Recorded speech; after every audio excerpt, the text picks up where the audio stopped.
প্রিয় শিক্ষার্থীবৃন্দ, নিশ্চয় তোমরা সকলে ভালো আছো। আমিও ভালো আছি।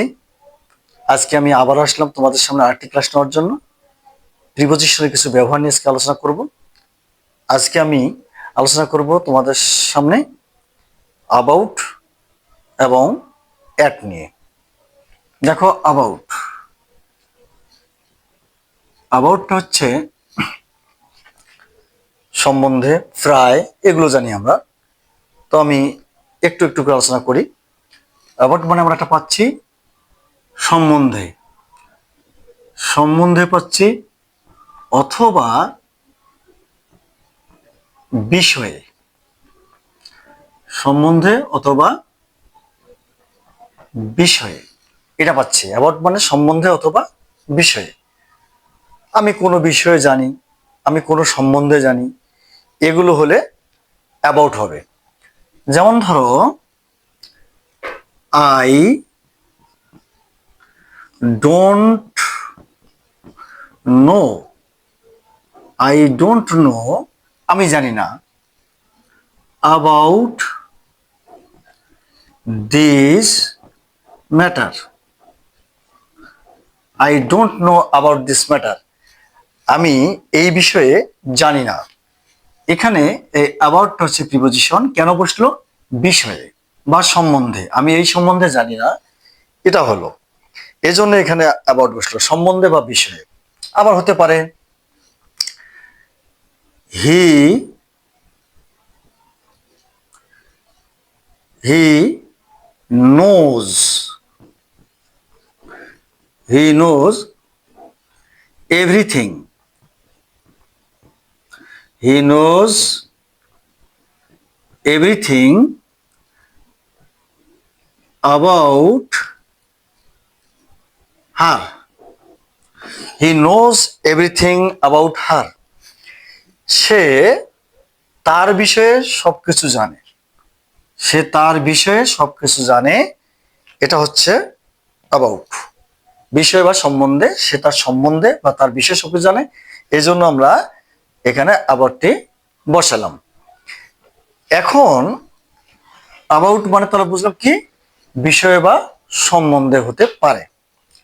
আর একটা হতে পারে চারদিকে, চারদিকে, অ্যাবাউট মানে চারদিকে হতে পারে, চারদিকে। চারদিকে বলতে আমি মনে করলাম যে এটা একটা কোনো বিন্দু, এক্স একটা বিন্দু, এর চারদিকে এটা স্থায়ীভাবে আছে, অবস্থান করতেছে, এবং এর চারদিকে কোনো কিছু জড়ানো, এটাকে আমরা অ্যাবাউট হিসেবে ব্যবহার করব। যেমন দেখো, I saw I saw a chain, chain about, about her neck, আমি তার গলায় একটি মালা দেখলাম, চেন, চেন দেখলাম, মালা। তো এখানে এই মালাটি তার গলার চতুর্দিকে, গলাটার চারিদিকে মাটি আছে, এজন্য আমি এখানে অ্যাবাউট ব্যবহার করলাম। এরকম হতে পারে আরো, যেমন ধরো, হি পার্কড আ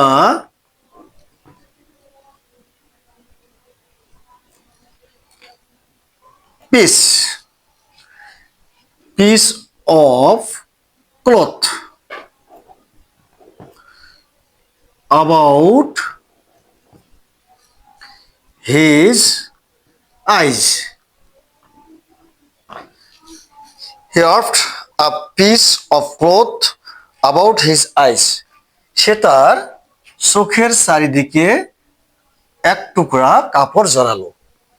এখানে চারিদিকে, এই চারিদিকে বা চারিদিকে বোঝালে এখানে আমাদের অ্যাবাউট হবে। তো আমরা বুঝলাম দুটি, একটি হচ্ছে বিষয় বা সম্বন্ধে, আরেকটি হচ্ছে চারিদিকে বা চতুর্দিকে যেটা ঘটে সেটাকে আমরা অ্যাবাউট দ্বারা বিশ্লেষণ করব। আরেকটা হচ্ছে অ্যাবাউট মানে প্রায়, প্রায় বা সমকক্ষ, প্রায় বা সমকক্ষ। আমি যদি এটিকে আর এটিকে তুলনা করি, এটি যদি 6 ফিট হয় তো এটি তার কাছাকাছি, প্রায় কাছাকাছি, সমকক্ষ কাছাকাছি। সেক্ষেত্রে আমি এটা বলতে পারবো যে এইটিকে একটু ব্যক্তি ধরলাম, তো আমি এখানে বলতে পারবো he is about, he is about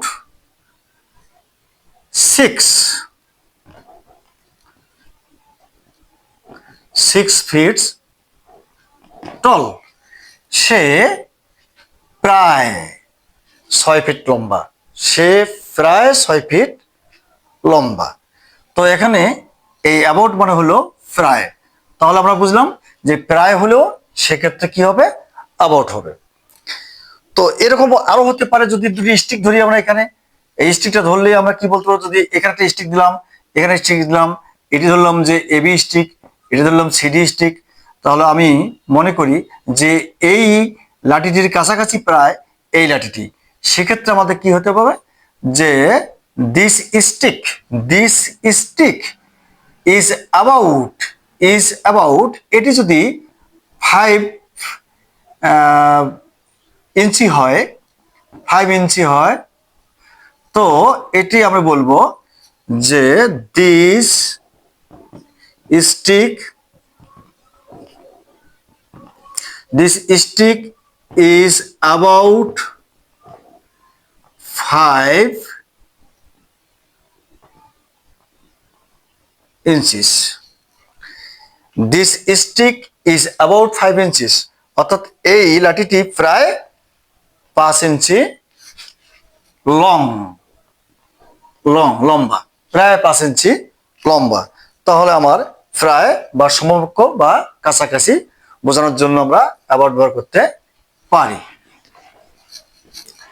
এবারে আমরা যাব উপলক্ষে। উপলক্ষে বা উপলক্ষ, কোনো কিছুর উপলক্ষে কিছু ঘটা, যার উপলক্ষে হবে তার সামনে আমরা অ্যাবাউট ব্যবহার করব।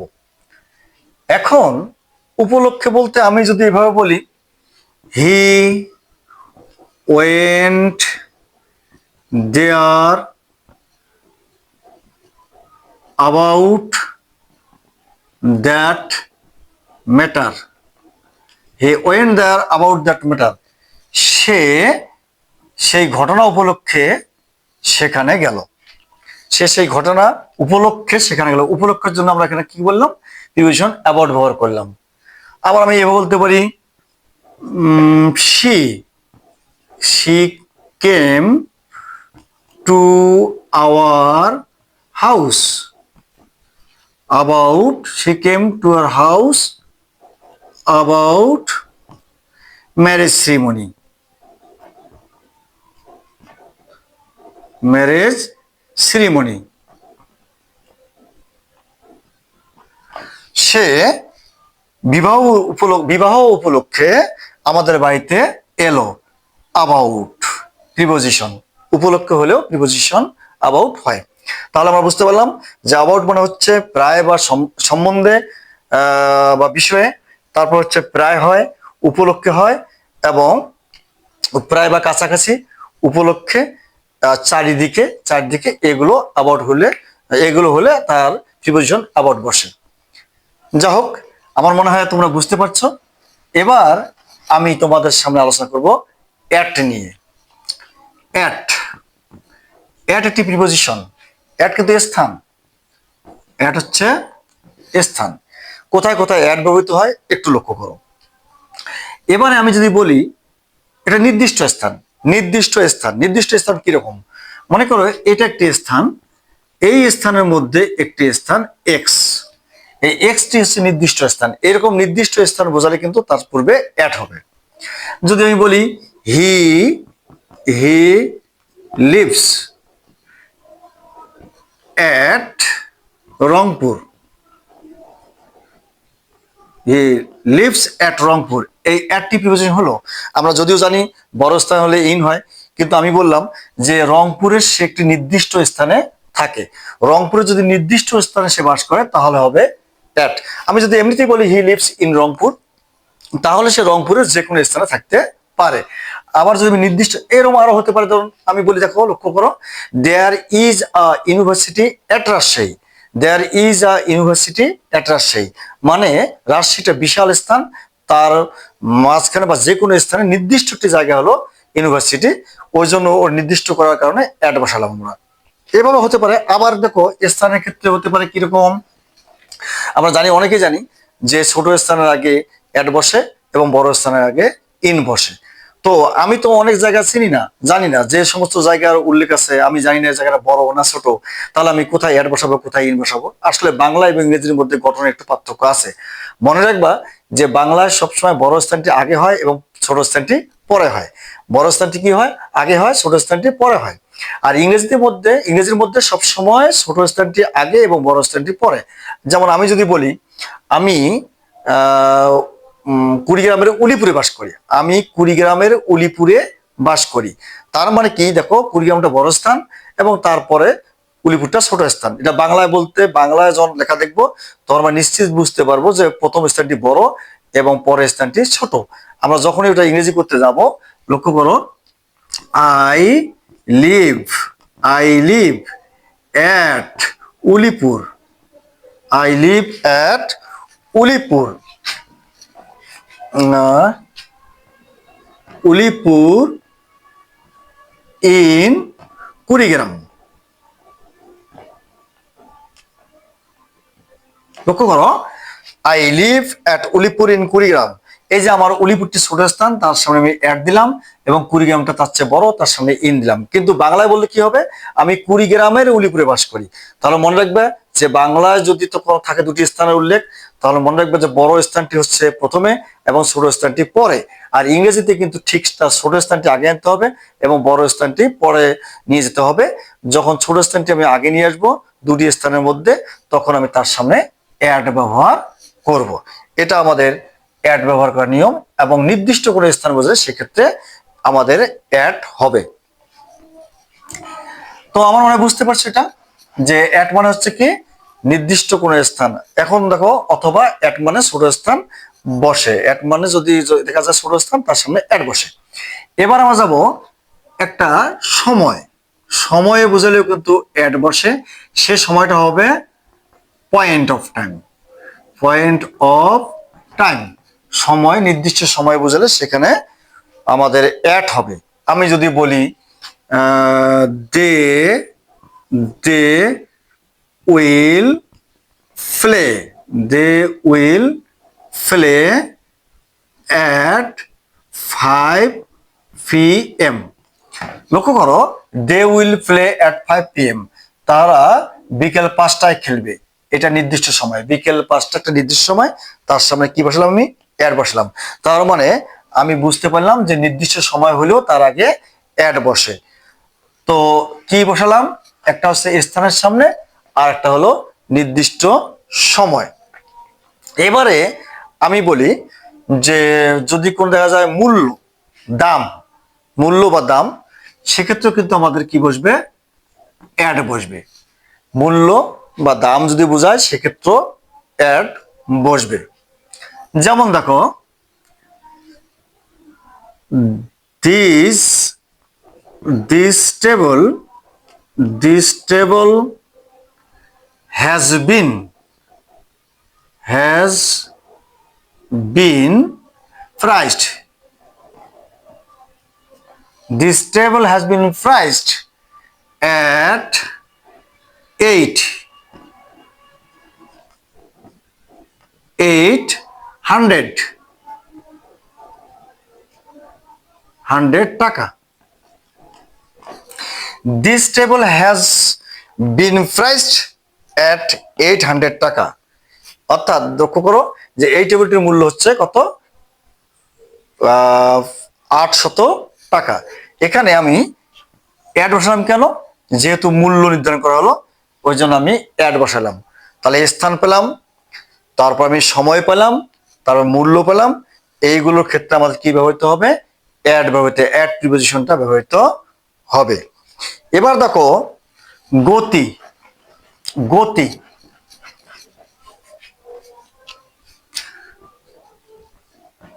গতি অর্থাৎ যাওয়ার গতি, দৌড়ার গতি, এগুলো হলে আমাদের এখানে তার সামনে অ্যাড ব্যবহৃত হবে। আমি যদি বলি he ran, he ran at 3 kilometers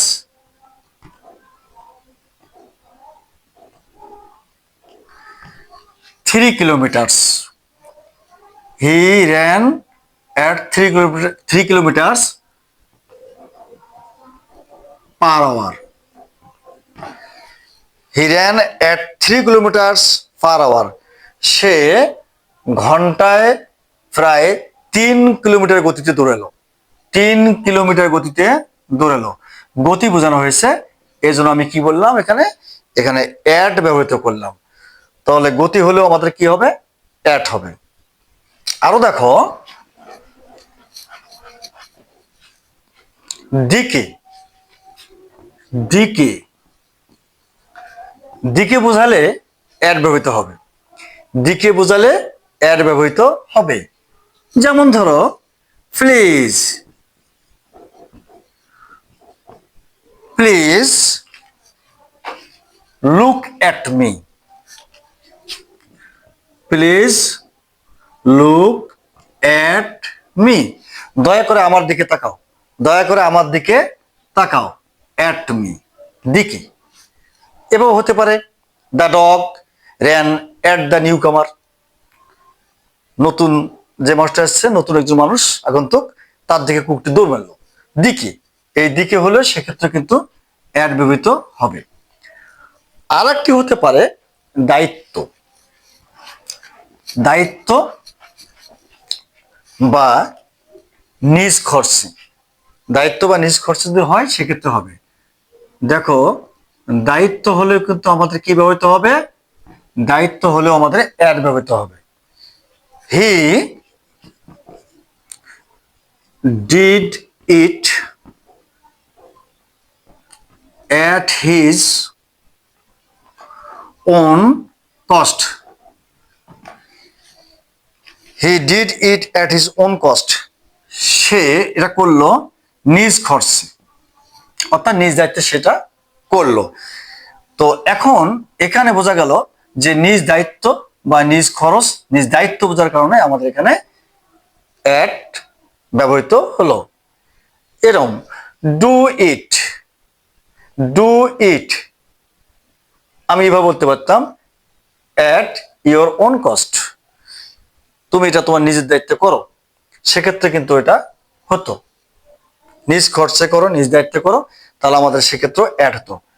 তো আমি এ পর্যন্ত যতগুলো পেলাম, এখানে লক্ষ্য করো আজকে শুধুমাত্র আমি তোমাদের অ্যাবাউট এবং অ্যাট সম্পর্কে বোঝালাম, কোথায় অ্যাবাউট এবং কোথায় অ্যাড বসতে পারে। পরবর্তীতে আমি আবারও সিরিয়াল মাফিক তোমাদের প্রত্যেকটি প্রিপোজিশনের ব্যবহার আস্তে আস্তে শেখানোর চেষ্টা করব। বাড়িতে সবাই ভালোভাবে পড়াশোনা করো। প্রিপোজিশন কিন্তু আমাদের একটি গুরুত্বপূর্ণ বিষয়। আমরা যদি ইংরেজি করতে যাই তাহলে প্রিপোজিশন আমাদের লাগবেই। প্রিপোজিশনের ভুল ব্যবহার হলে কিন্তু সেই ইংরেজি বাক্যের অর্থ পরিবর্তন হয়ে যায়।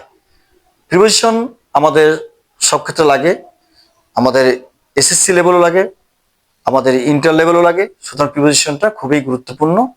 আমরা চেষ্টা করবো সকলেই যে কোনোভাবে প্রিপোজিশন শেখার জন্য। আমি যদি ক্লাসগুলো ঠিকমতো করি, আমার ক্লাস তোমরা যদি ঠিকমতো দেখো, তাহলে আশা করি তোমাদের প্রিপোজিশন সম্বন্ধে আর কোনো ভীতি থাকবে না। তো প্রিয় শিক্ষার্থীবৃন্দ, তোমরা ভালোভাবে মনোযোগ সহকারে লেখাপড়া করো, বেশি বেশি বই পড়ো, ভালো মনের মানুষ হও, জাতি গঠন করো, দেশকে উন্নত করো, এই কামনা রেখে আমি সবাইকে ধন্যবাদ জানিয়ে আমার ক্লাস শেষ করছি।